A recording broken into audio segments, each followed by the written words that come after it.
everyone. This is Jared Rand, and welcome to the Global Guided Meditation Call for Saturday, April 9th, 2022, after 3 p.m. Eastern. What we encounter, or when we encounter an obstacle, know that it is our guide.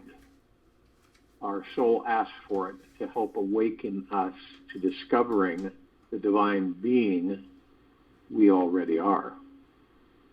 So embrace each obstacle with an open heart, and you will find a deeper freedom blossoms within. Challenges are the most sacred, deeply eternal loving in disguise.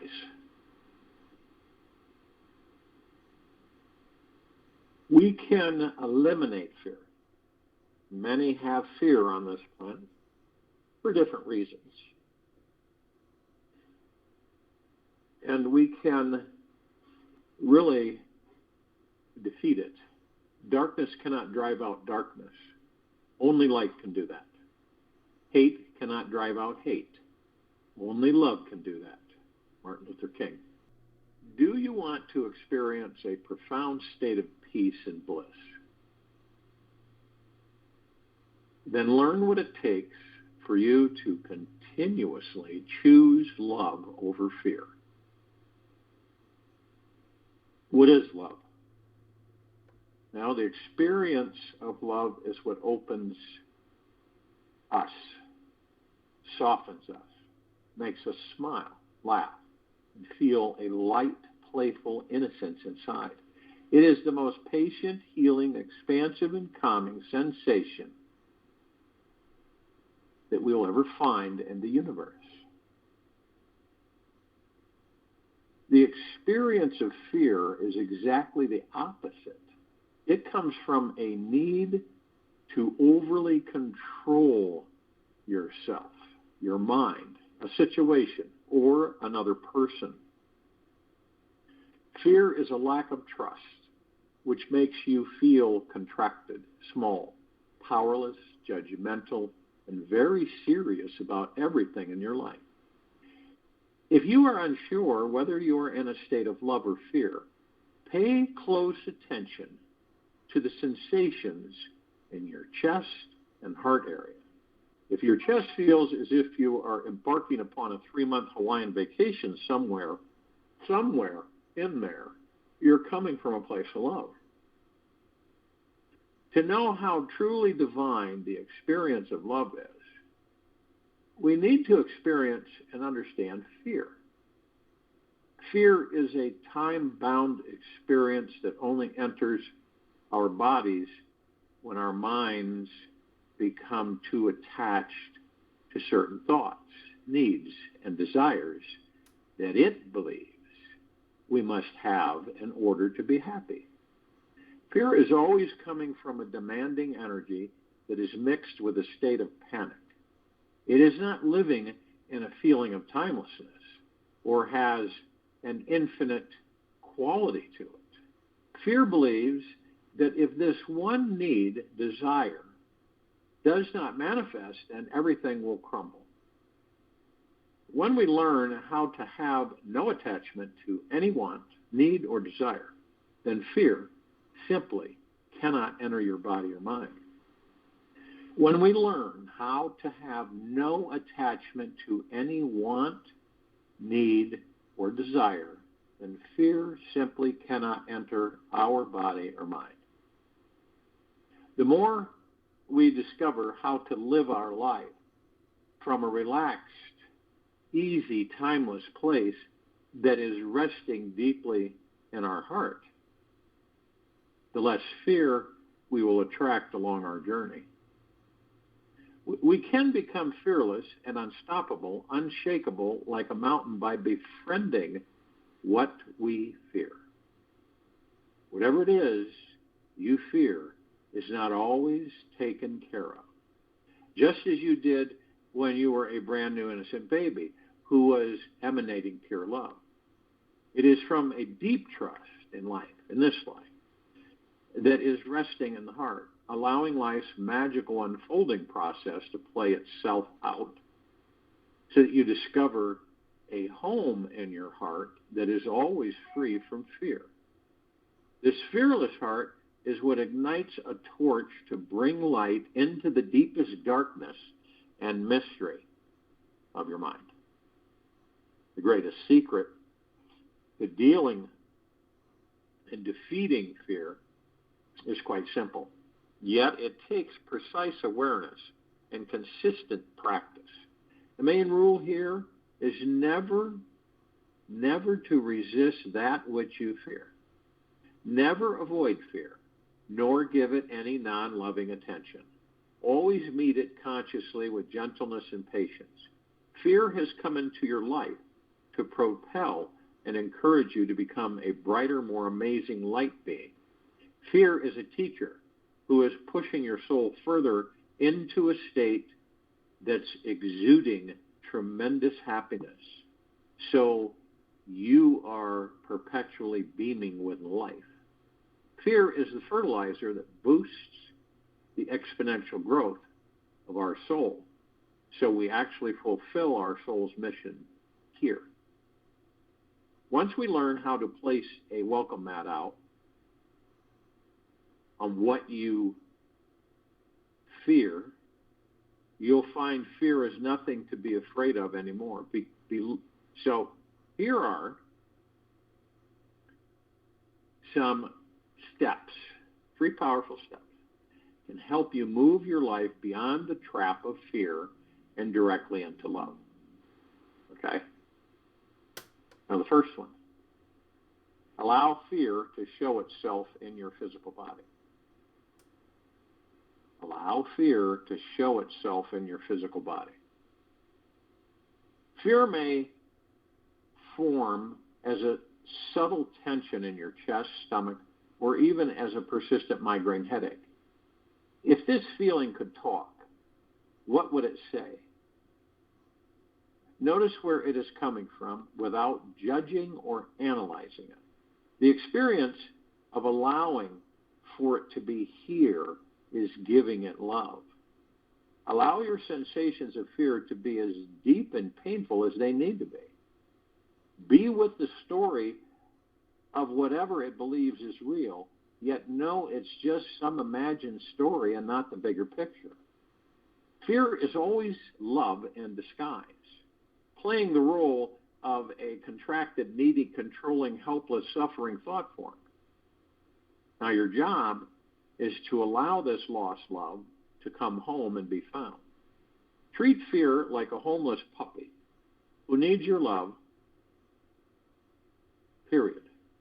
Allow it to be cuddled, felt, heard, given whatever loving heart energy you can give it. Let it squeal, moan, whine if it needs to. Just give it all the loving attention it truly needs. If it starts to bark or growl, don't react to it. Just listen to what's beneath its cry. If your fear gets too big to handle, practice sitting back from it, as if you're watching it from the last row of a huge audience. Let it play out in its fanatical role on stage. Try to see the grand universal stage on which your life is being played. Notice why you might have manifested this specific fear in your life. What it's teaching you to become and how it is essential for your soul's journey into deep healing. And number 2, focus on the space that is around the fear. Focus on the space that is around the fear. Don't dwell on your fear by trying to change or fix the fearful thought, feeling itself. Bring your attention to the spacious quality in the actual space that surrounds the fear, which is also allowing it to exit. Giving fear plenty of space and time is giving it love and the secret to defending it. The energy of fixing it rarely works because it's not coming from a place of infinite patience, gratitude, and love. Nobody wants to be fixed because it makes us believe we are broken. Approach your fear how you would like to be approached if you were hurting. Hold the space around your fear as sacred, so your fear can be felt, seen, accepted just as it is. Holding space means you are allowing for gentleness, kindness, and a feeling of infinite patience all around it. We all like to be given space with love patience when we are hurting. Giving space allows the cause and reason for your fear to surface and be healed with a compassion, heart, and ears. By being exquisitely present to your fear, allowing it to exist as it is, you'll find that its contracted energy ends up naturally dispersing into the vast space around it. Simply relax as you become the space that is allowing this fear to be here now. Let every breath be your prayer. Okay? Let every breath, number 3, let every breath be your prayer. So the third part is a very powerful meditation that will shift your fear forever. On the inhalation of each breath, through the nose, imagine you are breathing in the darkest aspects of your fear into your heart. On your exhalation through the mouth, imagine breathing out a beam of white light from your heart into that darkest place of fear.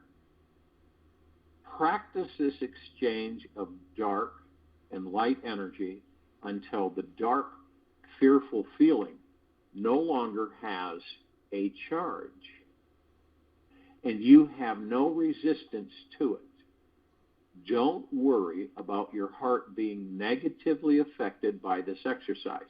The heart is the greatest alchemist you'll ever find. It is always moving energy and blood through it. So nothing can get stuck in it when you are practicing welcoming that which is not welcome to come in. The great secret of this transformation to take root is realizing all fear is simply an absence of love and a lack of light. Realizing that all fear is simply an absence of love and a lack of light. It is not anything but the experience of lack itself. Remember, it only takes a candle flame to light up the darkest room in your house. If you're facing a major life phobia, it may take 20 to 30 minutes of breathing before you feel any shift. Your eyes need time to fully adjust to any newly lit dark room. If your fear is subtle, you can feel a healing shift happen in your body in a few minutes with this magical meditation. Just know one thing. As you practice, any scary gremlins you think are hiding in the corners of your mind are also soft childhood stuffed animals who are covered with crusts of pain and are deeply needing love. So if you will, go to the place where you're not going to be interrupted, and I'm sure that we all are. And the first thing that we care to do is relax these bodies we are inhabiting. Head to toe, inside and out. Remember, our bodies, the ones that we're in, are like super magnetic sponges. So they absorb everything. They attract everything. Fear, stress, worry, anxiety, hatred, anger, all of it comes flooding in. And it stores it. Different parts of the body, it's stored. Now, it doesn't mean we're aware of that. A lot of us think that we can relax. I think a lot of us think that when you're relaxed, you just fall asleep. That's relaxed. In a way, it's partially relaxed. But what about all the stuff that we ignore that is stress? We accumulate it throughout these lives. It attaches to the body. On top of that, we have a subconscious mind. Subconscious mind copies everything. It's like a super copier. It copies everything. It copies everything that the ego mind generates. And it never ends. It's just constantly going until we leave these bodies.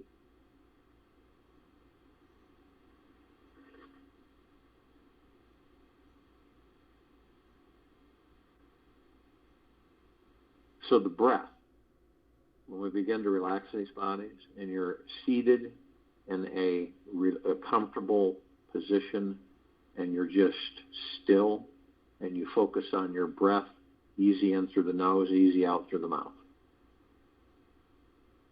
And as you do this, you leave the ego mind alone.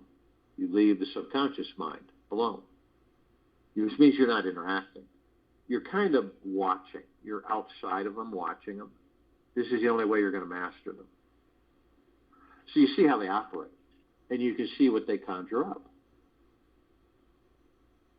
And since the ego mind is so insecure, guess what comes in? Fear.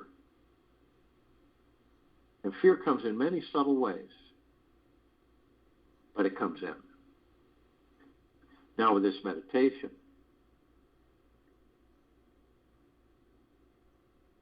we let every breath be our prayer. Every breath. And this is very powerful. It will shift your fear forever.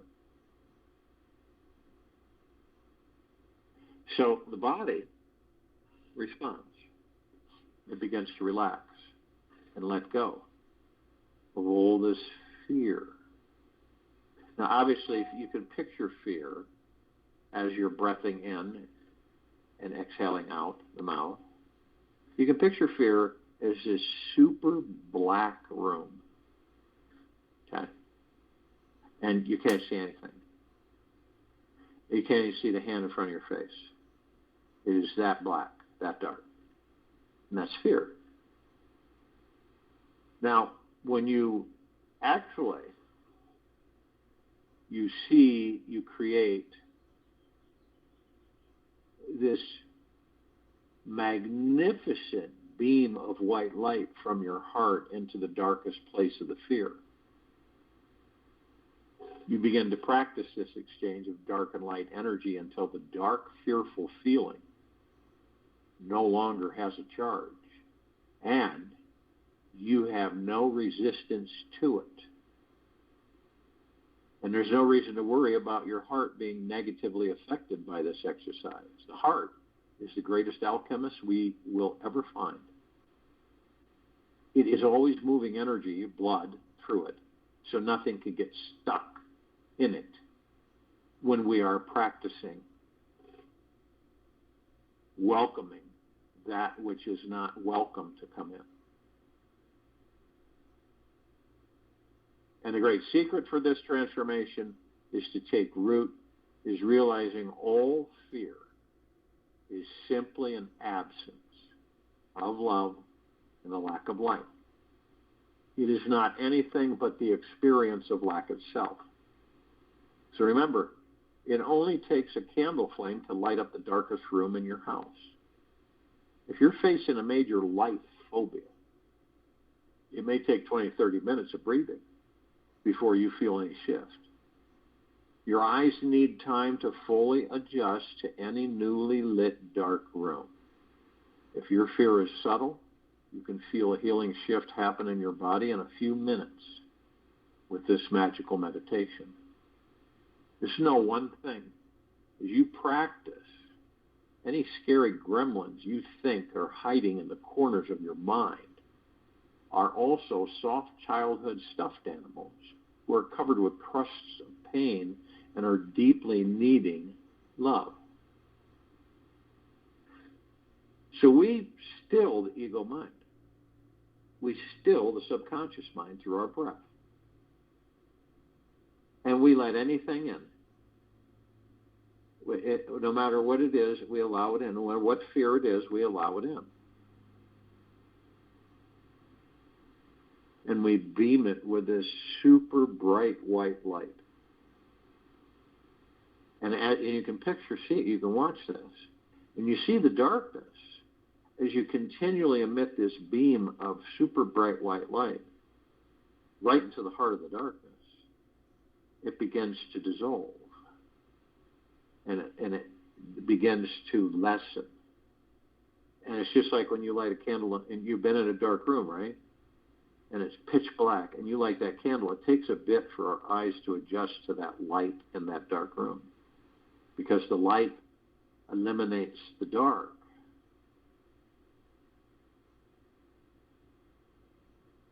And it's the same way of releasing all of our tensions, stresses, anxieties with the body. And you feel it. When you ignore it, it grows. When you face it, it depletes.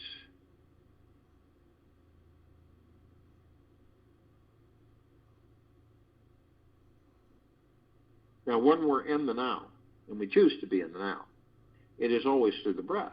The breath is divine positive energy. We come into these bodies, we power them up to a certain extent. We're not the body. Okay? We are not the body. The character, the personality, our belongings, our life status. We're none of that. We are the God within the body. That's why we power it up, so it can sustain us to a certain extent. And it breathes, and the breath is created, and the breath sustains the body so it can hold the kingdom of God, which is you.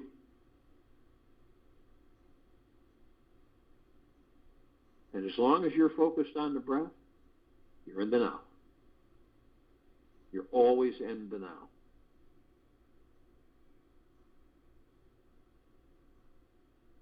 Now, when you look into that body that you're inhabiting, you'll see 7 wheels of light. They're actually balls, and they're all different colors. They go from the tailbone to the top of the head. Now, on this planet, they're called chakras. Chakras' definition is wheels of light. These colored lights are so far beyond anything that we've seen on this planet. They're spirit etheric energy. We, the gods that we are spirit etheric energy, omnipotently powerful. We flow through these wheels of light. They are connected to our bodies, all of their motions, organs, blood flow, everything down to the quantum quark. Everything. Everything.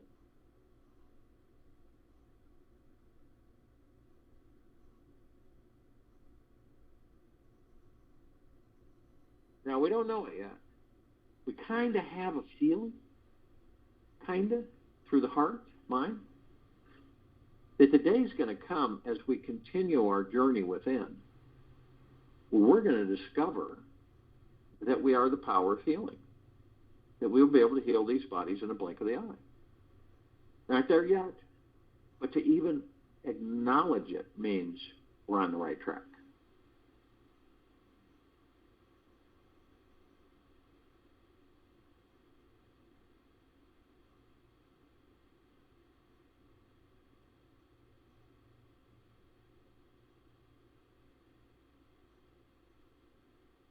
And it's really important for us to always practice gentleness, kindness, generosity, and humbleness with ourselves, as well as the highest of the highest high, deepest of the deepest, deepest, purest of the purest, purest, eternal love.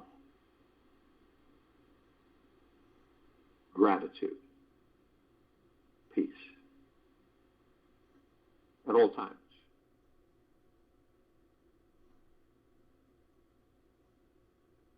Because in the now, there's no way for you, any of us, to answer the question from someone saying, where do you see yourself in 5 years? You can't answer that question. If you're in the now, you're not going to be able to answer that question. You won't even be able to answer the question, what are you going to do tomorrow? Because you're in the now. That might sound a little crazy to people because of how everybody's been trained on this planet, but it is the natural state of being. Everybody were to go into the now and stay in the now on this planet, there would be no conflict. There would be no hatred. There would be love, peace, gentleness, kindness, generosity, and humbleness across the entire planet by staying in the now. Can you see what happens when we are literally pushed to live in the past or the future by the ego mind?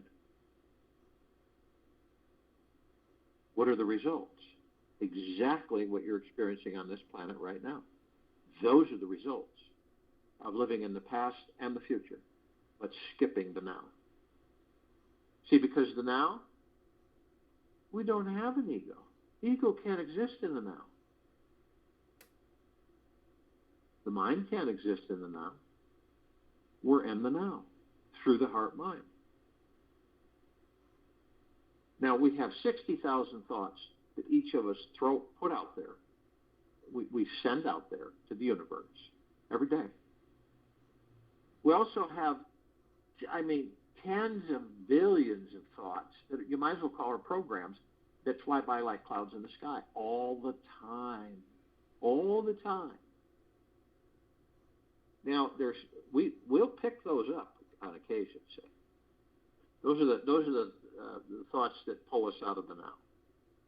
We all do it. We float off into other thoughts, but we know that.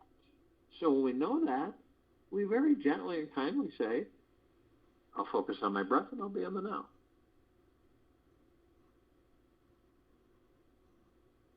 And see, when that happens, all of the refuse and the clatter and chatter are gone.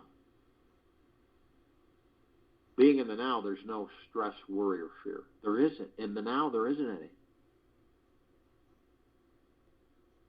Remember, when you generate your own thoughts, you are sending them out to the universe. They're not coming into you. Those are not your thoughts. Your thoughts go out to the universe. So when these thoughts come in, no matter how tricky they are, because they fool you into believing that they're your thoughts, but there's always something, there's always a crack in these thoughts, each one of them, and you discover it and you go, this is not my thought. It really almost had me fooled that it was, but it is not my thought. Because we're creators and we're supreme reality. So we take the thought, it's just a thought. It has nothing at all. It has no energy, no power, no nothing. We take that thought, we create that thought into a reality, and we live that thought. Say, we give it energy. And this is how we're tricked by the ego mind. That's how we're tricked. Because we go, well, that's got to be my thought. It's got my name on it. It's connected to something that I was in the now, and now here it is. So we embrace it. We embrace it. And we create it into reality. But the more we become aware by being in the now and operating through the heart-mind, the more we negate them. That's not my thought. Or when you have this pull from the ego, you'll go, that's ego. Or that's an ego thought.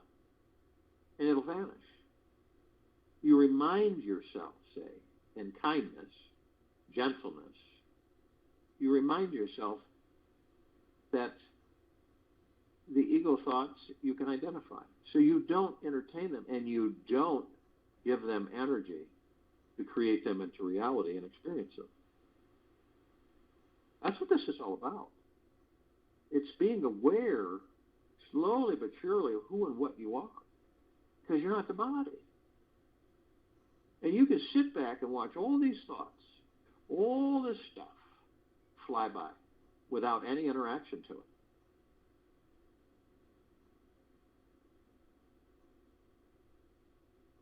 And like for instance, we've all had this time in our lives a few times where we're going to get revenge. We're going to really show somebody something, right? And that's the ego mind.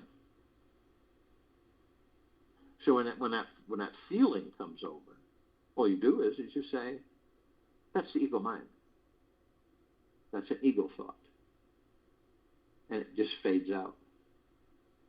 It's important because the ego, it's the culprit. The ego mind is the one that stresses out our body. It's the ego mind. And since we aren't in mastership of the ego mind, it runs rampantly. It is not mastered by us, so it's the master of us. You can picture a Tasmanian devil. The cartoon character? That's the ego mind. And we're out in this journey that we're on, all of us are on.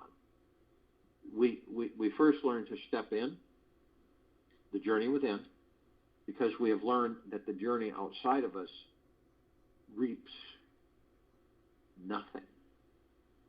It is an illusion. And it preoccupies us way too much. So once we decide on our own, in our own way, to step within, in the journey within, we stay there. Then things become clearer. Then we realize when we embrace fear, and we love the fear, by shooting that beam of light into the darkness, and watching the darkness fall away.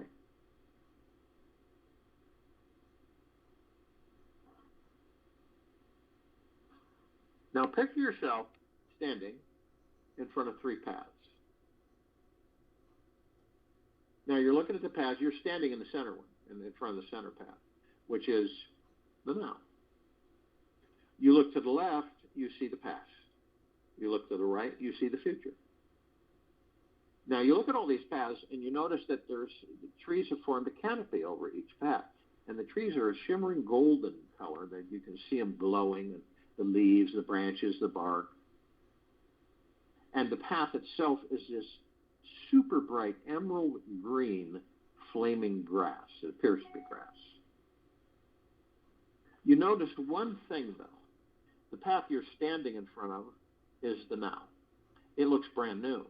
But the other two, the one on the left and the right, the past and the future, they look extremely worn. Reason is because that's where all of us, most of us, spend the majority of our time, either in the past or the present. Not the present, but the future. The past and the future, not the now. Now, we all go into the past because we reminisce, we have memories, and we enjoy them, and it's fun. And we can reflect back, and we can look at things in our past as reference, to remind us of things. Things that we did that didn't work out, that we won't do again. Things that we did that did work out, that were absolutely phenomenal. We had a great time, and they left a lasting impression on us. Now, we go in there. We have a room. It's our own library, and it's vast. It's endless. You go into that library, you open that door, turn on a light. You look down there, and it never ends.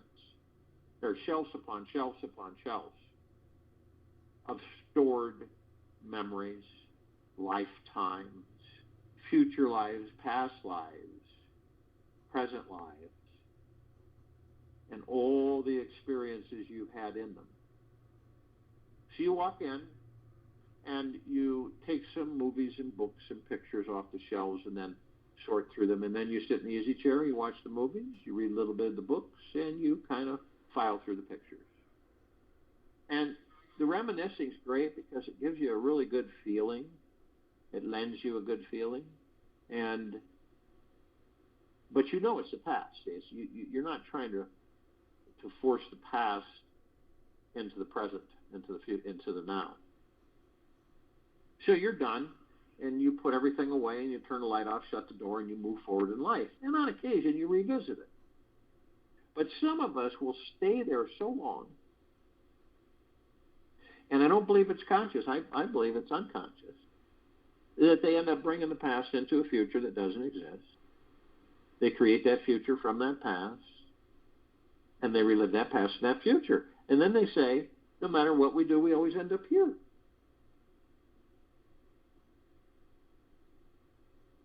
All of us go into the future, right? The path on the left. On the right, excuse me. So we always go in the future. Now, the reason we do it is because the ego mind gets the best of us, and we get anxious, and we get nervous, and we get in a hurry, and we get impatient, and we get frustrated, and we want to know things.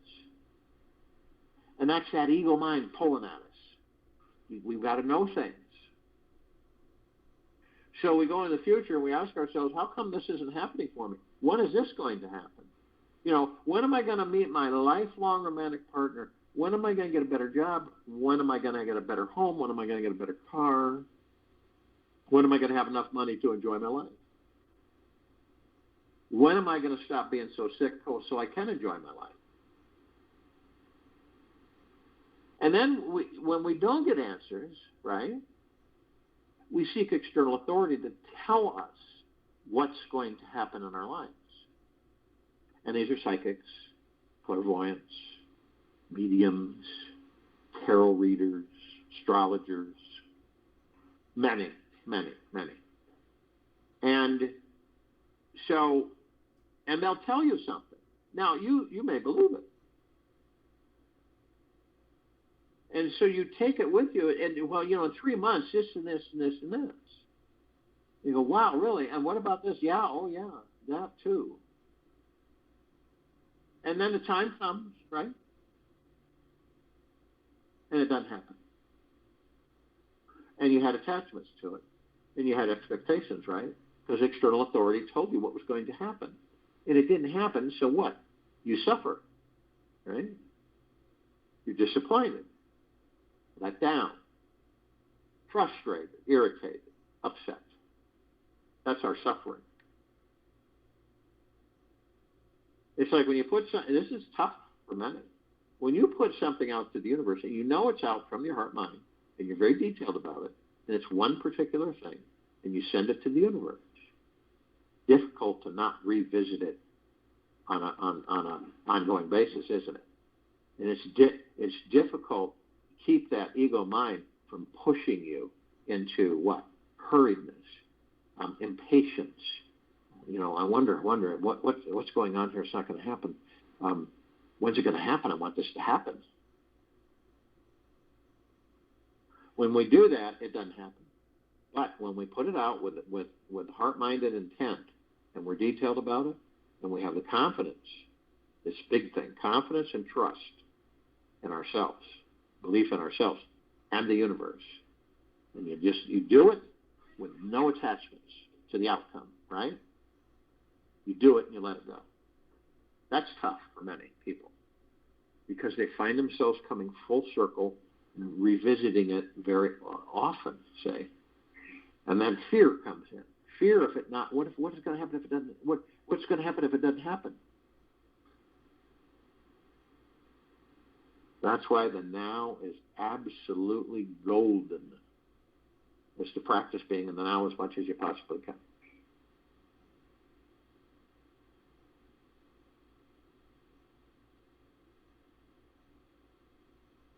Now, we know that we are not the body. We also know that we are the heaven. We are the kingdom of God. We are the God source. Heaven isn't a place. That's a matrix trick. Heaven is you.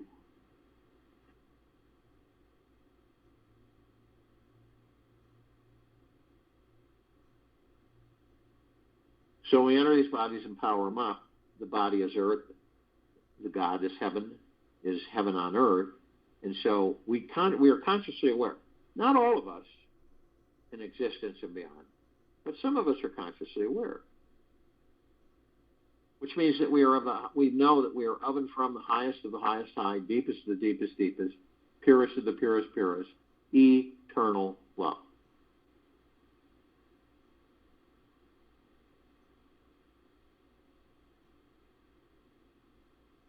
And every step we take on this planet, we create paradise.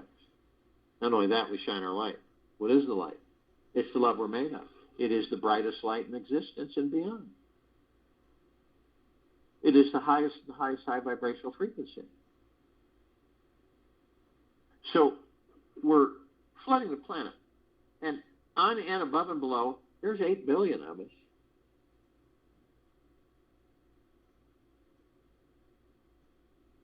And not only giant humanoid form, but all the other forms. There's gods inhabiting everything on this planet, on it, in it, above and below it, experiencing different forms of life, giving the object life so that the God can experience it in physical form. So if you looked at this planet, right, and you took a starship out far enough, and the planet became about the size of a basketball, right, and you look at the planet and you'll see that the whole thing glows. Brilliant light. And you look at all the lights around it in its universe, and it's like they're dim in comparison. It's like lighting a candle in a dark room compared to this. And it would take uncountable suns to even come close to it.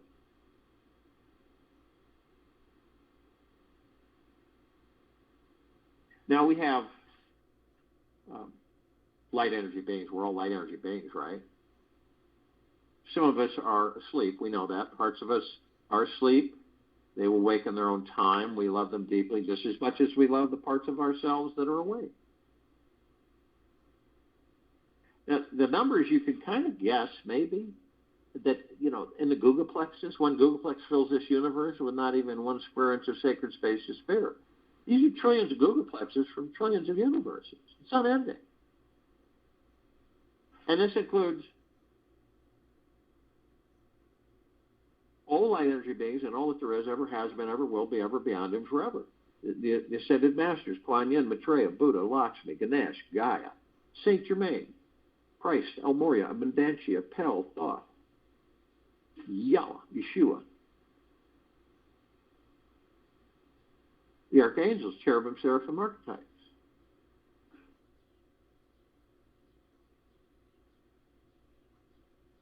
The off-worlders, the celestials,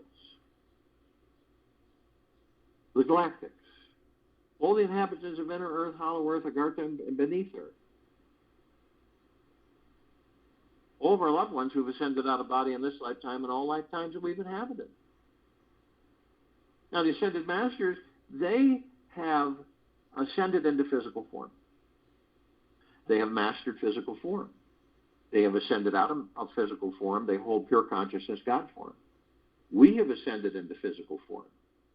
We are in the process of mastering physical form. We are creating our experiences to perfect our creations.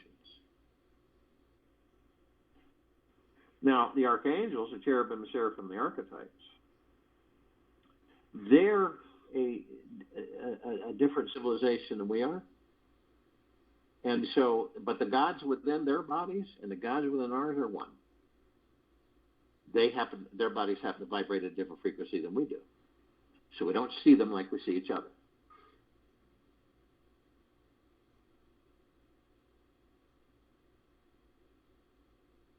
Now, they're always giving us messages because they know that we have amnesia.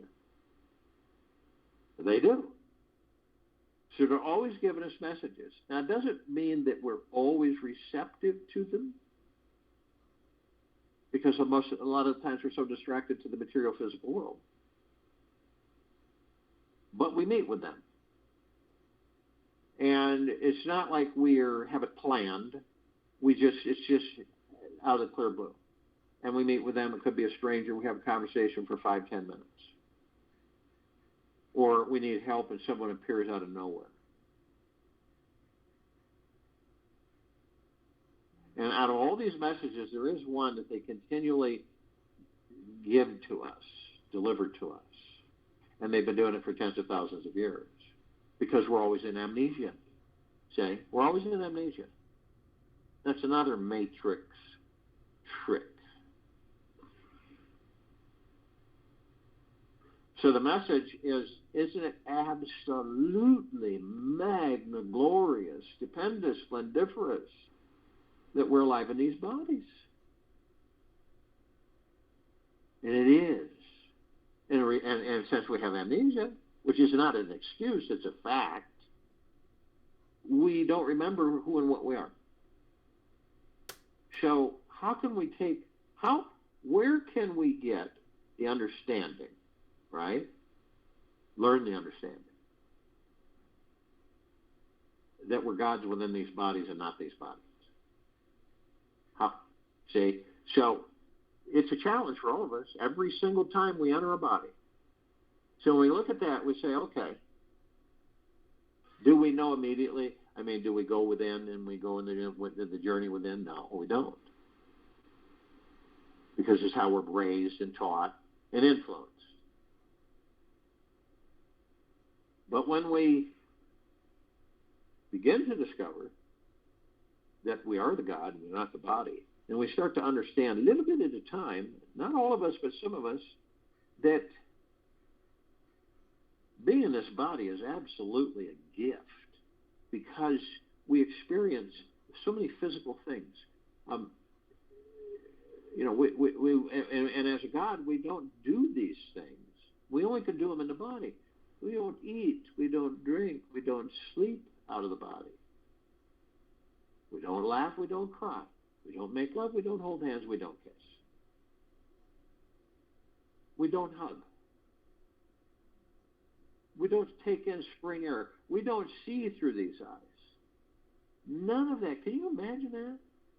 None of it. Oh, yeah, it sounds, that'd be great for a split second. Why do you think we're so seduced at getting into a body? That's one of the reasons. Because we get these feelings, these emotions that we don't have when we're out of the body. Because we're pure love. So you see, the body is the trainer to teach us that we're not the body. Isn't that amazing? This is why we incarnate in the body, so that we learn while in the body the difference between the God and the body. Now, they can surround any one of us at any one time in the tens of thousands or tens of millions. Reason is because of their vibrational frequency, they can hold large numbers in a small area. You know what? All you got to do is ask them, and they'll be like a blink of the eye surrounding you, and you will be in bliss.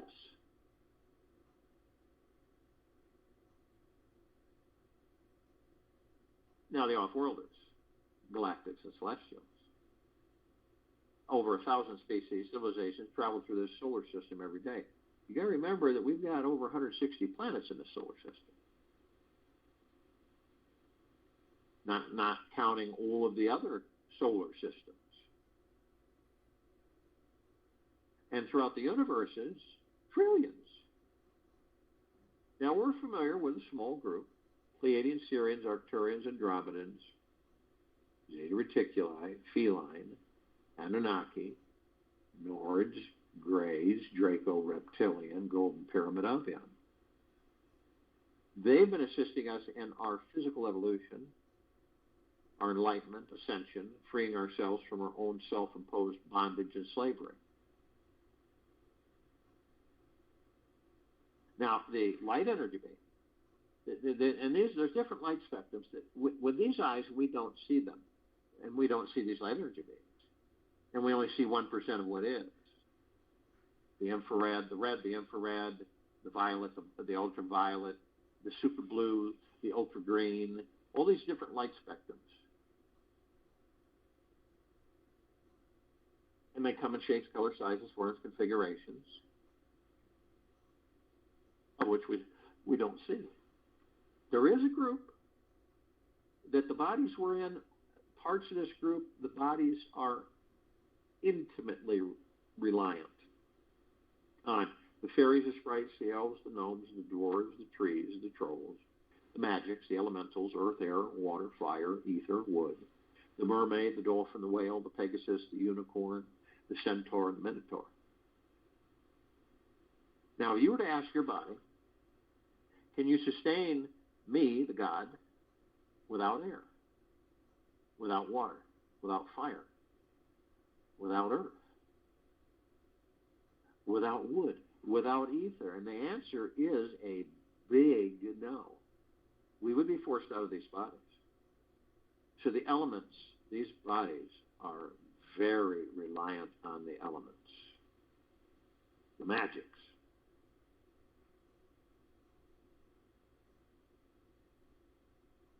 Now, see, we're not separate. The bodies give us the impression that we're separate. See that rock over there? It's not part of me. It's not part of my body. See? But yes, in a way it isn't part of the body, but it is part of you, the God.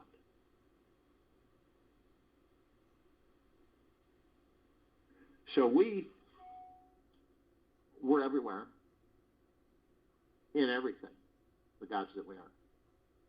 It doesn't matter if it's 9,000 billion light years away. We're still one.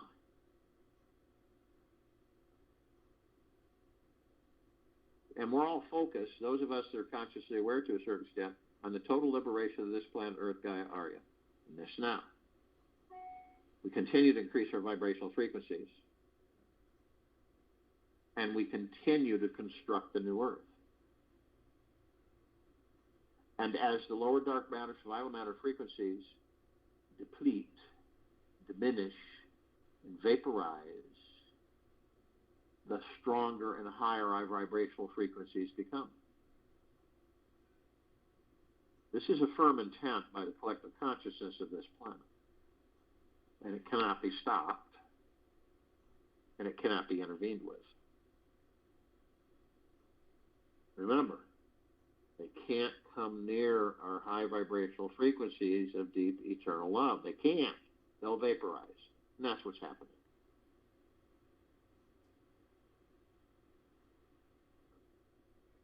We're all in full compassion, non-judgment, non-ego, non-negativity, stillness of mind, gentleness, kindness, generosity, humbleness, bliss, joy, peace, tranquility, benevolence, prosperity, abundance. And we're all one. We're all God. We're all love. And our God force love light energy isn't all that there is, ever has been, ever will be, ever beyond, and forever. And it continues to grow, intensify, and expand. We immediately formed this massive white fire circle of light around the equator of this planet Earth, Gaia, Arya, and this now. This white fire, this circle of light, it is so bright that it grays out the darkness of sacred space. It would take 1 trillion billion suns to come close to its brightness. And we're saturating, permeating, and flooding this planet with this white fire light, which is pure, deep, eternal love. There's no escape. It's the highest of the highest high vibrational frequencies. You can see it through your heart minds. You can see it cascading, saturating, permeating, everywhere. All life, the highest supreme value in the universes. Now, we begin to ascend above the planet. We're immediately met with this massive ocean of glitter. It's not like you would depict on this planet, way beyond that. And this ocean of glitter, the only way we can describe it is we pull things that we're familiar with on the planet and we expand on them, like a grand finale fireworks display, one of which we have not ever gotten near on this planet. And the same with a laser light show grand finale display. And then the ballroom globe, which depicts to us reflection of light, floods light everywhere. As you shine the light, it expands it out everywhere. Except this one is a trillion times larger and a trillion times more intense. Now, if you picture this in your heart, minds, motion picture, and you bring all of these together into one massive crescendo, that's about as close as we get to describing the ocean of glitter. Now, the ocean of glitter, we seek out the reflective points, which are everywhere. And we notice these little tiny microscopic, perfectly etched mirrors. We entered them, and we discovered that all of us, and no matter what form we're inhabiting, are teaching each other. We're teaching and we're learning all the time. All the time. And it doesn't matter. See, we were taught that the tree is life, right? And it's separate from you, right? You look over there and you see a tree. But we, the gods, will enter that tree, and we will give that tree life. And so that that tree will sustain us through the elements that are given to it, that it needs: water, earth, right? Ethers, which are the minerals and everything in the soils. And it sustains us, the gods, so that we can experience it. That's what all this stuff's for. And any time that you want to know what it's like to be any of these shapes, these objects, these forms, you focus. You move into the now. You focus on your breath. And you want to know what it's like to be a tree, you focus on the tree, and for a brief moment, you'll know exactly what it's like to be a tree. A cow, a horse, a dog, a cat, a moose, a bird, whatever you choose, whatever you're interested in knowing what it's like to be that. It's absolutely phenomenal. And we all have that. All of us. The gods that we are.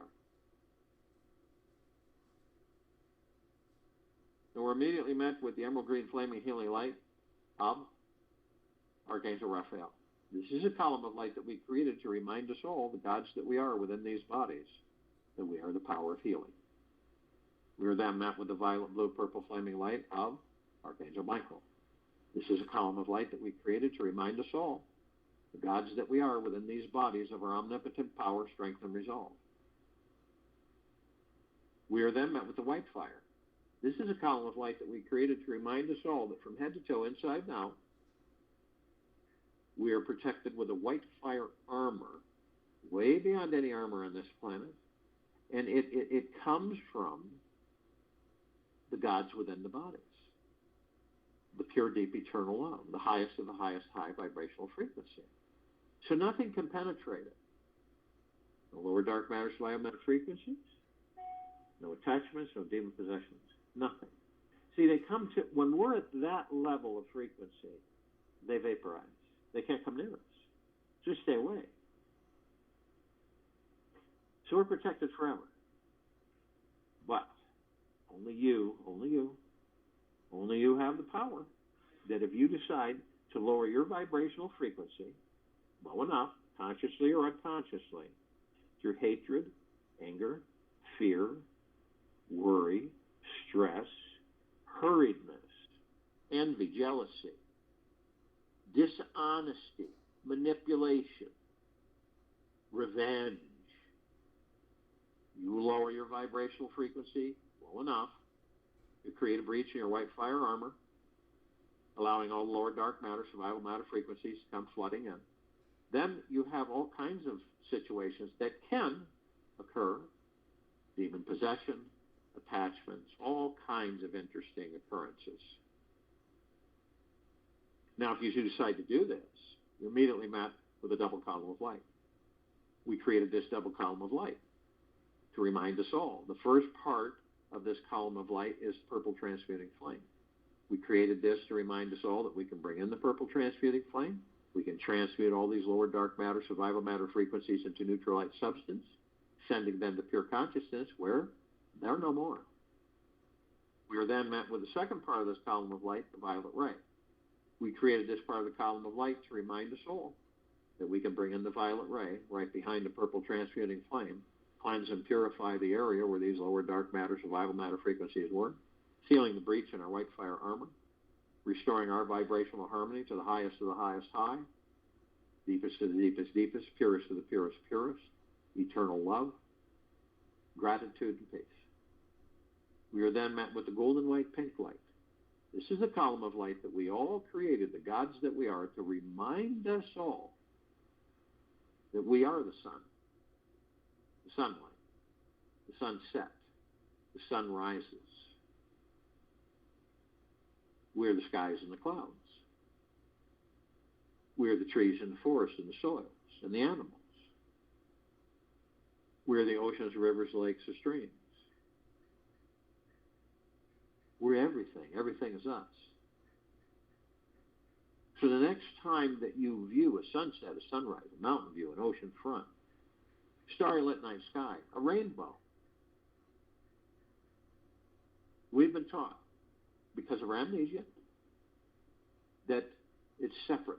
Isn't that a beautiful sunset or sunrise? Isn't that a beautiful, beautiful ocean front? But in reality, that's the God that I am. And we send this through our heart minds, not our ego mind, not our head, but through our heart mind. And it is beautiful, because each of us, the gods that we are spectacularly beautiful and supreme divinity. So we see it, that's the God that I am. We continue to ascend above the planet. And some of us decide to step outside our physical form if we're carrying physical form and hover effortlessly above it. The reason we do this is because it's absolutely fun, and we can. We come into full contact with this massive crystalline light tower. We created this tower. It's larger than the solar system and beyond. In the center of the column, we see this massive oblong sphere. In the center of the sphere, we see this golden white bowl of light. It, in turn, is surrounded by numerous multicolored rings of light that seem to go to infinity and beyond. Now, all of this creates this super bright, misty cloud formation that's sparkling, reflecting. It's absolutely spectacular. And it's absorbed through our heart minds. And it feels like a warm embrace that never ends. We discover that the golden white bowl of light is the highest of the highest high, deepest of the deepest deepest, purest of the purest purest, eternal love. And then comes well-being, gratitude, gentleness, kindness, generosity, and humbleness, bliss, joy, peace, tranquility, abundance, massive prosperity, unending, massive and unending abundance, infinity and beyond. And we discover that all of that, all of this, is a reflection of the gods that we each are in these bodies. Now we look at the top of this tower, and we designed it so the golden ocean can come cascading down 360 degrees, as it's doing now, infinity and beyond. So what is the golden ocean? It's love. And it's permeating, saturating, and flooding this planet. All life, the highest supreme value universe, on it, in it, above and below it. The highest frequency. The highest of the highest high. Deepest of the deepest deep. Purest of the purest purest. We are drops of this golden ocean. We also hold the essence of this golden ocean. Golden ocean is the drops, drops of the golden ocean. And the only illusion is separation. Now we see our meditative sphere. It's that center circle. We all created this sphere over 4 years ago.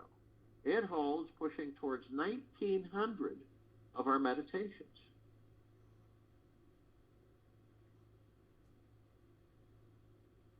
Think about that. Every day, sometimes twice a day, for over 4 years, 7 days a week, flooding, saturating, permeating this planet. The highest of the highest high intense of pure, deep, eternal love, gratitude, and peace. You can literally see the super black lower dark matter, subatomic matter frequencies evaporating from the planet everywhere, evaporating, leaving. They have no choice. And then you watch them as they get high enough in our atmosphere, and they are completely eliminated by love,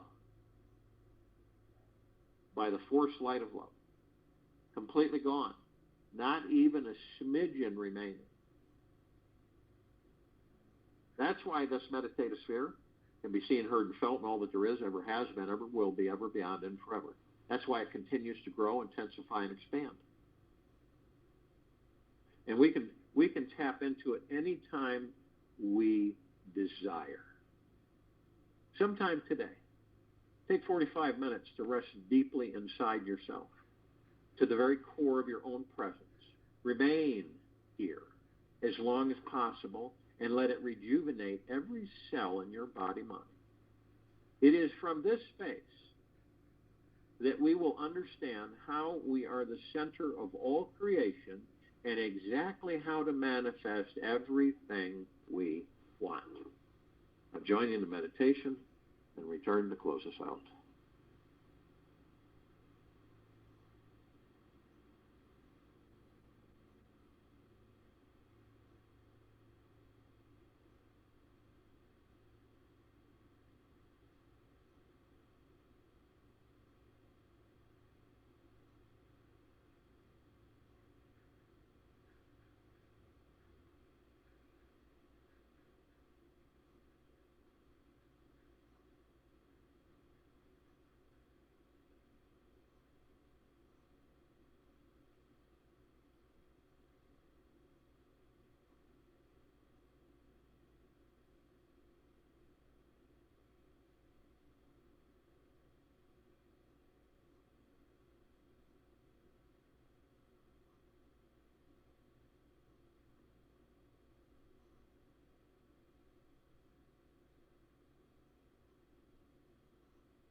Take an easy breath in through the nose,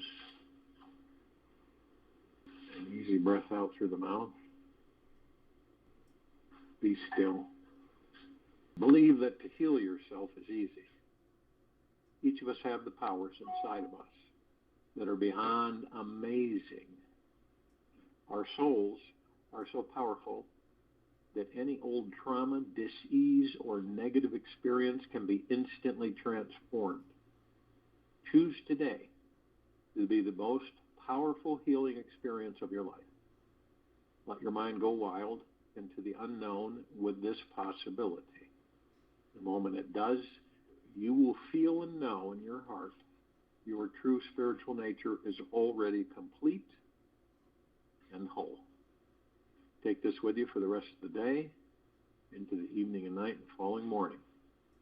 We will return here Sunday, April 10th, 2022, 3 p.m. Eastern, to continue our global guided meditation.